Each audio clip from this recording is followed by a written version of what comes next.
بسم الله الرحمن الرحيم ومن يطع الله والرسول فأولئك مع الذين أنعم الله عليهم من النبيين والصديقين والشهداء والصالحين وحسن أولئك رفيقا. أعوذ بالله من الشيطان الرجيم. بسم الله الرحمن الرحيم. الحمد لله رب العالمين بارئ الخلائق أجمعين، ثم الصلاة والسلام على سيدنا ونبينا ومولانا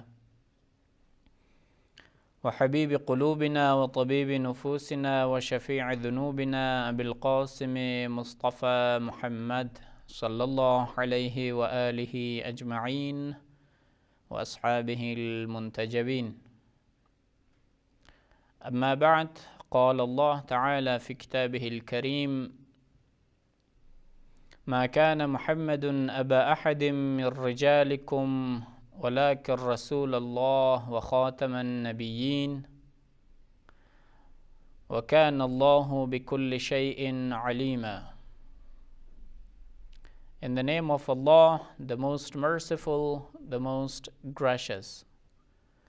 Respectable audience, distinguished listeners and viewers, Assalamu alaikum wa rahmatullahi wa barakatuh. As you are well aware that in the previous lecture we talked about the seal of prophecy. We did touch the lexical and technical meanings and concepts of seal, and a host of traditional and confessional arguments were raised to prove the seal of prophecy, that it is of those unique characteristics of our Holy Prophet Muhammad, peace be upon him, and his household, that he is the last and the final messenger of Almighty Allah. So today, God willing, we are going to treat some three prominent and important Muslim scholars' view on seal of prophecy.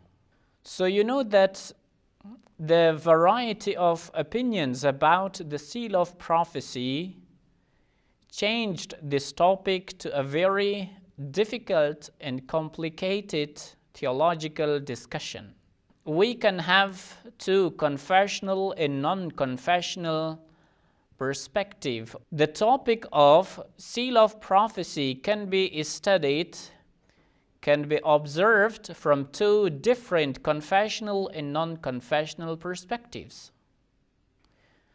So from a confessional perspective, we have studied and we put forth those traditional arguments which fostered and which proved the seal of prophecy. But what made it difficult, that is to study the seal of prophecy from a non-confessional perspective. Non-confessional perspective means that irrespective of being faithful to particular religion or to a particular reading of the religion, we have to study the seal of prophecy, and we have to pursue and search those rational arguments which stand for the seal of prophecy. So from this perspective, if we study, it becomes very much difficult and a bit complicated. So due to this, Muslim intellectuals, some of the Muslim intellectuals have studied the seal of prophecy from a non-confessional perspective. One of the first and most important one of them is Iqbal of Lahore, or Allama Iqbal. It is called in Pakistan. So he is one of those first figures who studied seal of prophecy from a non-confessional perspective.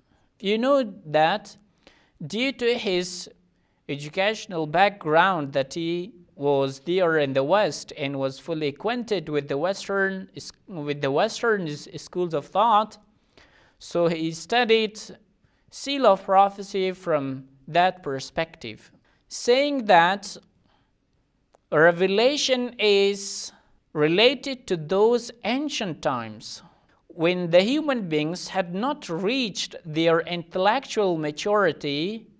They were standing in dire need of revelation, so that they have to be guided. But since modernity has come, since today's human beings are fully educated, they are fully developed, so they do not need revelation from now on. Why? Because they have developed their rationality, because their intellects have developed. According to Allama Iqbal, revelation is somehow instinctive.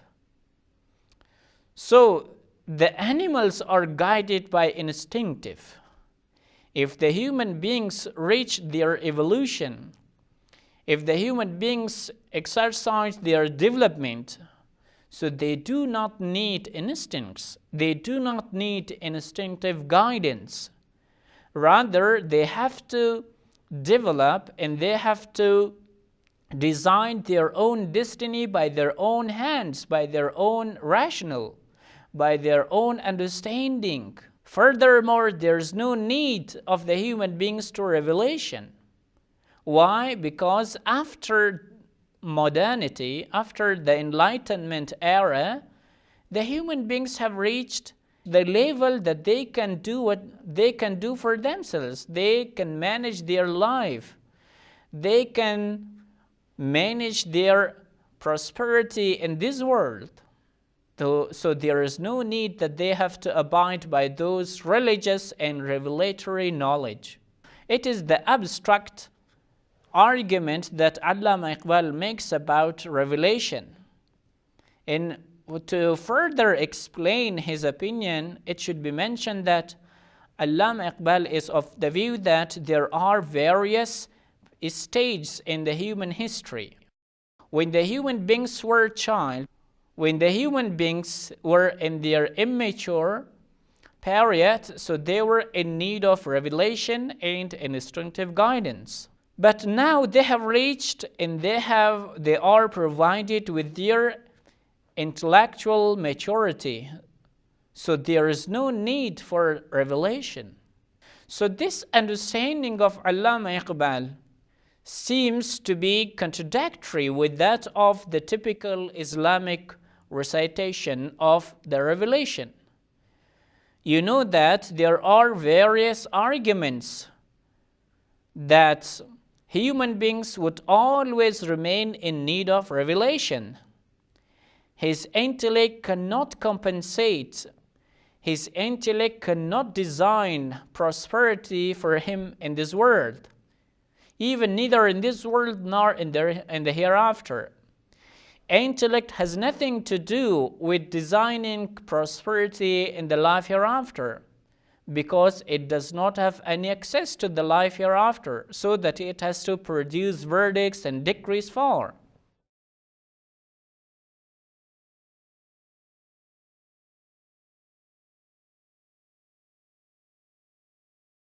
لا إله إلا هو الملك القدوس السلام المؤمن المهيمن العزيز الجبار المتكبر سبحان الله عما يشركون والله الخالق البارئ المصور. So, respectable audience and distinguished listeners, the core concern of Allama Iqbal is this, that revelation is something, an instinctive guidance. So today's human beings do not need and they do not stand in need of instinctive guidance. Rather, they can manage their worldly affairs through their intellect, through their reasoning, through their demonstrative reasoning. As it was mentioned, this style or this kind of argument stands in contrast with the Islamic recitation, with the Islamic perspective, because during the necessity of human beings and prophets, we could prove that human beings would always stand in need of Almighty Allah and the revelation.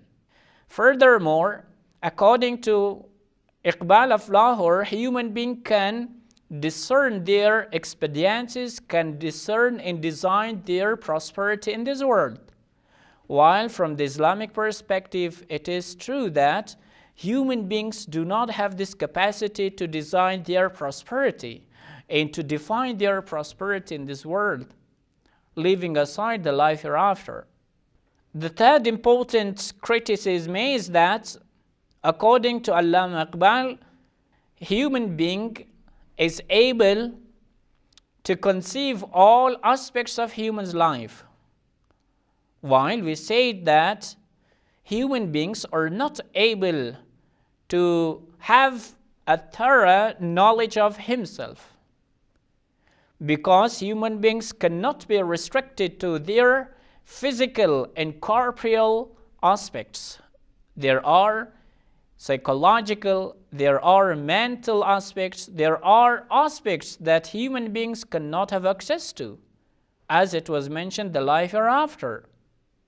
Even if the human beings were able to define their prosperity or to define indexes of their prosperity in this world or for this world, again, we would have this question, so after that, what will happen?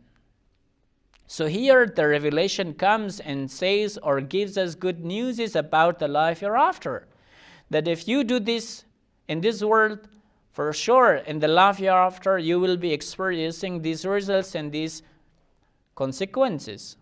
But our intellect cannot and does not have this authority to issue verdicts on what will happen after our demise. Only according to the Muslim scholars, Almighty Allah knows best what constitute the human beings, what are the most fundamental elements which guarantee the prosperity of the human beings in this world and in the life hereafter. In accordance with that, Almighty Allah sends us revelation, sends us guidelines, sends us, we can say, rulings that we have to do, and we have to manage our lives in accordance with those guidelines that He has sent through His messengers. So due to this, we cannot accept what is mentioned by Iqbal of Lahore. The second Muslim intellectual that he has also a similar view of Allama Iqbal or Iqbal of Lahore, that is Dr. Shariati in Iran.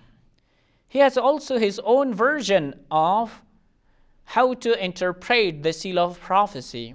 According to him, again, due to this that the human beings have reached intellectual maturity, so from now on there is no need that they have to be stuck or they have to be attached to revelatory knowledge or they have to receive revelation. So due to this, Almighty Allah stopped sending revelation through messengers and through prophets. But again, this answer that he has provided does not seem to be true. The same question comes, again the same problem we are facing with, and that is that the human beings cannot have thorough knowledge of the human beings themselves. They cannot cover all human existential aspects, so that they have to produce decrees for all those existential aspects. Only Almighty Allah is the lawful legislator, for He is all knowledgeable, for He is all wise, for He is all merciful. The human beings cannot pass and enact laws and regulations for themselves, because most of the time they would either go to this extreme or to that. Sometimes they will excessively pay heed to materialistic pleasures, leaving aside those spiritual gains, and sometimes vice versa. So due to this, the human beings cannot have this authority that they have to rule and they have to legalize rules and regulations for the human beings. إن الله يأمر بالعدل والإحسان وإيتاء ذي القربى وينهى عن الفحشاء والمنكر والبغي يعظكم لعلكم تذكرون. There is the third prominent intellectual called Martyr Murtaza Mutahari. He is the third Muslim intellectual that today, God willing, we are going to cover his views about the seal of prophecy. According to him, why the seal of prophecy occurs, or why there is the seal of prophecy, he says that let's see what are the reasons where Almighty Allah time and again send the prophets. One of those reasons that Almighty Allah sent prophets consecutively, that was the alteration or distortion of the sacred books and inability of the human beings to keep and preserve their sacred books, to keep their spiritual and mental heritage. This is the most important reason he poses for this, that prophets were consecutively sent there in the previous ages. So Almighty Allah sent these prophets to revitalize and to revive those old teachings. This is very much important. For example, the people were not also very much careful of their spiritual heritage. And due to this, the tyrants could easily transform and change and alter the divine teachings. Though, for example, after the demise of the very prophet, there were some times that the human beings or that community could deal with those teachings, but after passage of time, the tyrants altered, and the tyrants could alter and change the divinely revealed prophet's teachings. So again, Almighty Allah had this expediency that another prophet should come, another prophet should be sent, and the same teachings should be revived once again. So then he says, due to this, that the human beings have reached their intellectual maturity, and the human beings could come across the art of writing, that through writing their revelation in those revealed verses, they could protect the content of those verses, so there was no need for further prophets. And due to this, there is the seal of prophecy. This is the first important argument he poses. The second argument is that there is no need for further prophets, that they have to come. Why? Because the human beings themselves have reached such a maturity. Now the human beings are in dire need of preachers rather than the prophets, because those fundamental principles are safe and sound at the hands of the human beings.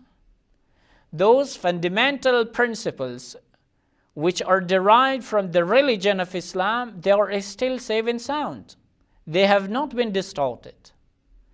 And this promise of Almighty Allah that I will keep this religion intact till the doomsday, that also adds to this reason, that there should be no further prophets, and there should be the seal of prophecy. Because the human beings have this ability to keep and to maintain their spiritual heritage, that is the Holy Quran. Since they have this ability to keep, since they have this understanding that how valuable or how worthy enough is their Holy Quran, so then there is no one that he has to be given this mission that you have to go and keep or revive those teachings of mine. The human beings themselves have reached this intellectual maturity to keep and maintain their spiritual heritage from every kind of alteration and distortion. So due to this, there is no need. The last point is that the Muslim scholars play the very role that has been played by the prophets. What were doing the prophets? They were preparing the backgrounds so that the people should be guided in the straight path. He believes that the same role in the same part can be played by the scholars, by the Muslim sincere scholars, as it is also, we can say, proved by a very prophetic tradition that says, Al-ulama warathatul anbiya. How they hear the prophets? They do not hear the prophets' properties or material properties. Rather, the same mission, the same responsibility that has been undertaken by the prophets, that is undertaken by the Muslim scholars. The same values, the same norms, the same worldview that has been given by Almighty Allah's prophets, the same is promulgated, the same is spread by the Muslim scholars. So there is no need that another nominee by the name of prophets should come and emerge, because Islam is the final religion. It is the most complete version of the religion. No one else will be there to come as prophets. Finally, in respect with Murtada Mutahhari's important view, it should be mentioned, according to him, these fundamental principles seem to be as rich in content minerals that all answers can be derived from this deep mineral. So you know that every now and then the human beings would require new verdicts for their new questions. What they have to do? You know that the very root of this question goes back to the very question we posed about the religion. There seems to be a contradiction. From one side we say that the human beings are in dire need of revelation. On the other hand, we say that there is the seal of prophecy. So the question arises that how the human beings' needs should be fulfilled. So the reasons are many, including this, that the fundamental principles of Islam seem to be as deep mineral or as rich in content mineral, that all those questions can be answered through the very deep in content mineral. And another term that we can have, and we have in Islam, that is ijtihad, scientific struggle. The Muslim scholars, the Muslim clergies try to derive Islamic verdicts, making use of those sources that they have access to. For example, having access to the Holy Quran, to the prophetic tradition. So all these make them well equipped to issue the new verdicts for new questions.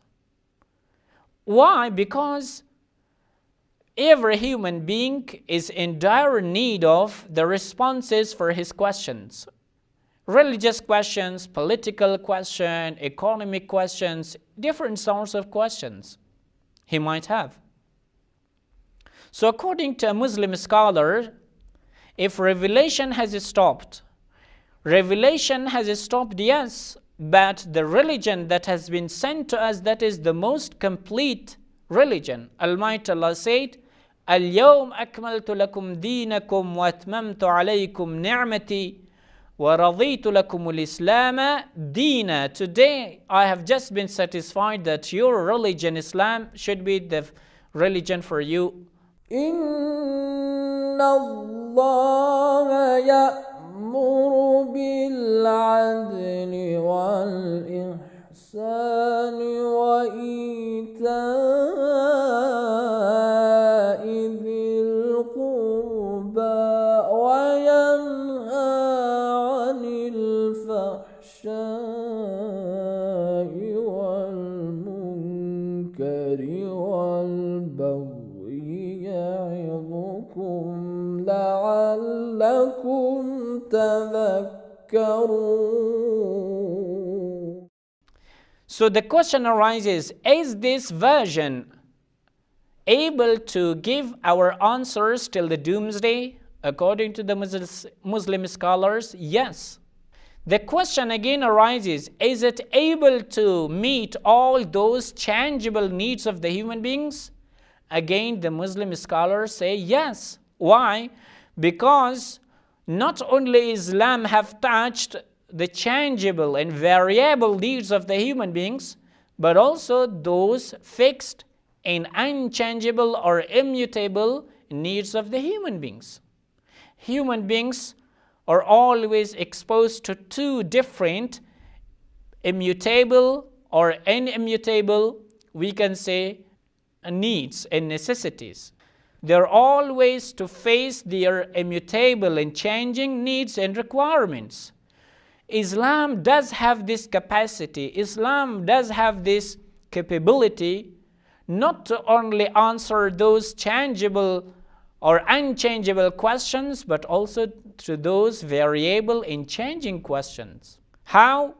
Firstly, there are fundamental principles that can govern over all the human beings' aspects.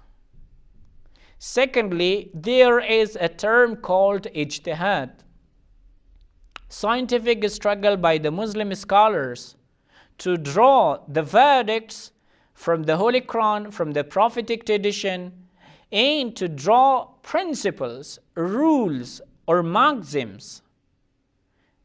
You know that sometimes one maxim or one principle is able to cover part of the human being's life. For example, the principle of لا ضرر ولا ضرار. Only the examples, the extensions, masadiq of this principle differs.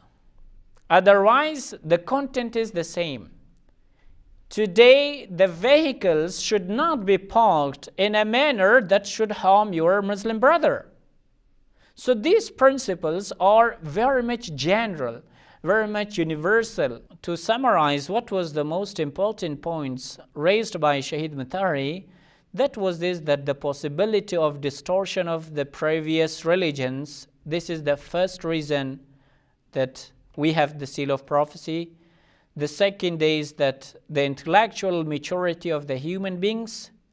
And the third, the human beings' need or necessity to preachers rather than those of the divine prophets.